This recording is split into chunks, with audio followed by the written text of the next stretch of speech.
back again. I've created kind of a sweeping arm where it sweeps back, snaps forward, grabs the ball, curls up a little bit, and then drops back down and just sort of swings out. And I could just have it relax back, but for this case, I'm just going to play that through. So, or just let it in there. And so yeah, it kind of goes up. I may want to shorten my animation a little bit so I can let it loop through, but sweeps up, drops back, releases the ball. So what I want to have it happen here is the ball be linked to the world at frame 0, or to another object. Maybe it's something that the ball drops into or it goes to. But in this case, I just want to show just how the link constraint works and how you can set up multiple objects for the ball to be linked to. So at frame 0, I want it linked to the world. At frame 25, I want to link it to the hand bone in the arm.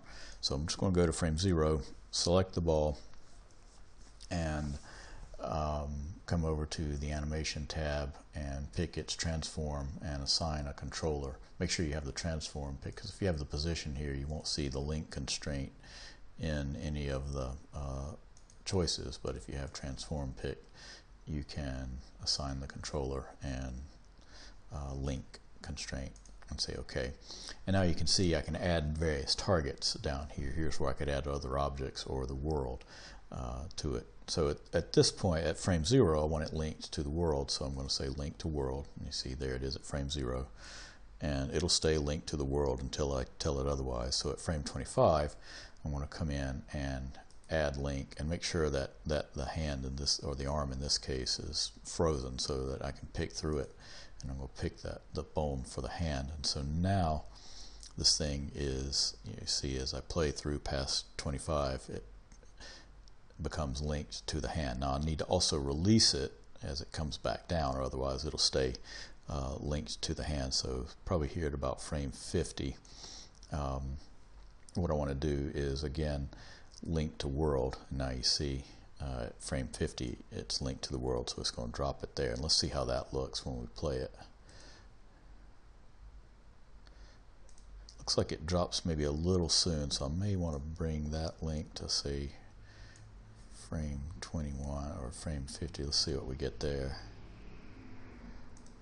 No, that's leaving it a little bit off. So yeah, I think I'm just going to leave it kind of back where it was. Yeah. And then maybe say here at frame 51, I think we can, let's see if we can delete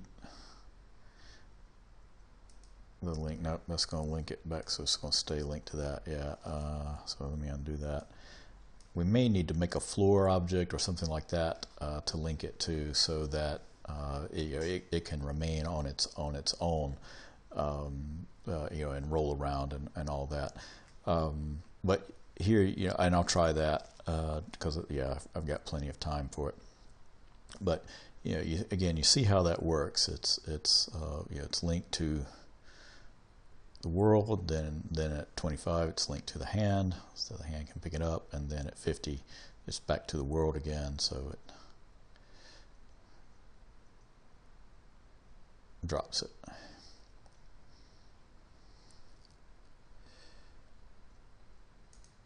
All right, yeah, let me get a floor plane in here, and we'll see about linking it to that as it comes back.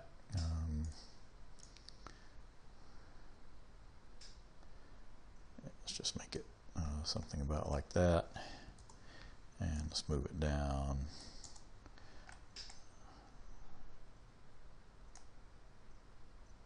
To right below the ball.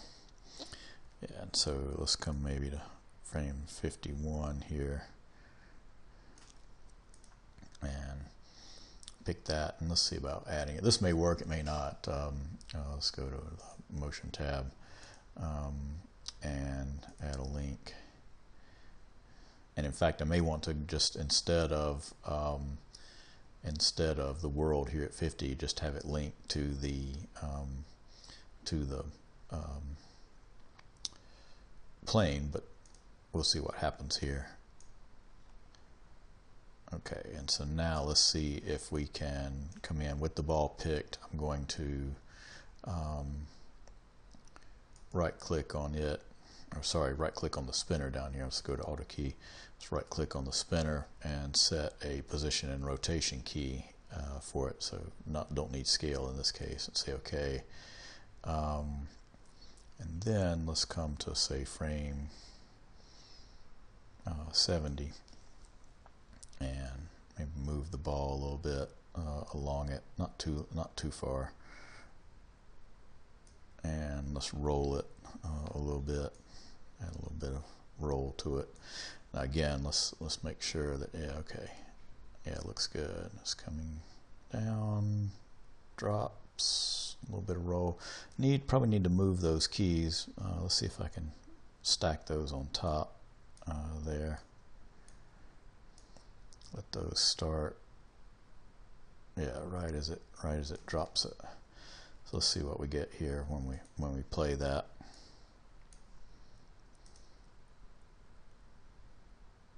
Looks like it's happening a little bit late, so maybe undo those so I can still grab them and then actually move them ahead a little bit.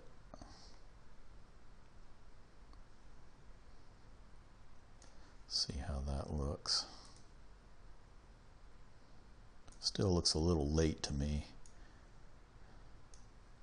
Although that may be because it can't start until, no, it's starting a little bit ahead of time there. Yeah. Alright, I'm going to call that fairly good. I still don't like the way it.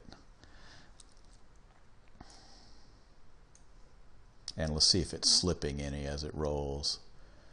Oh, it actually seems to roll about right.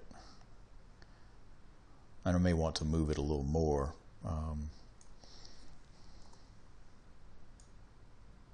And let's see, let's roll it a little more.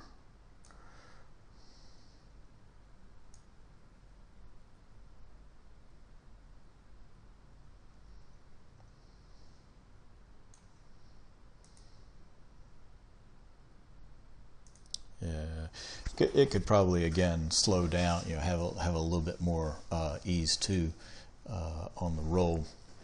So let's maybe bring up its curve here, and let's take a look at its rotation. And yeah, I'm doing the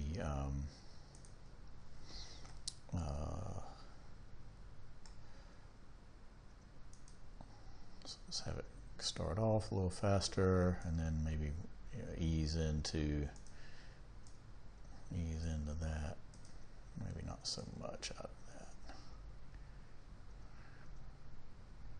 Yeah, let's try that, see how that looks.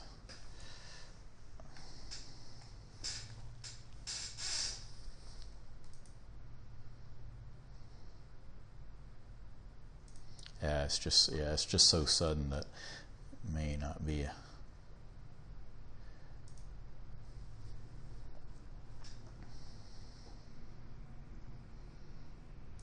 maybe give it a little more time.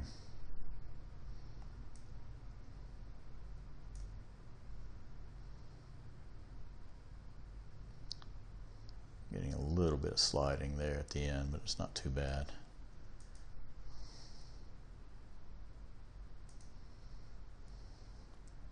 Maybe a little bit more roll.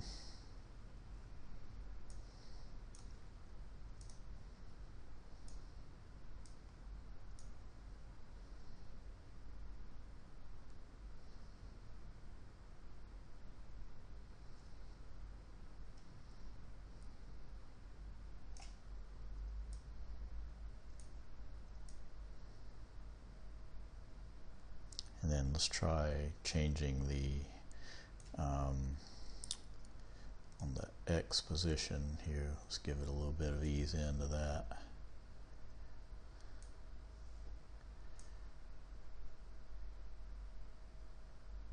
Yeah.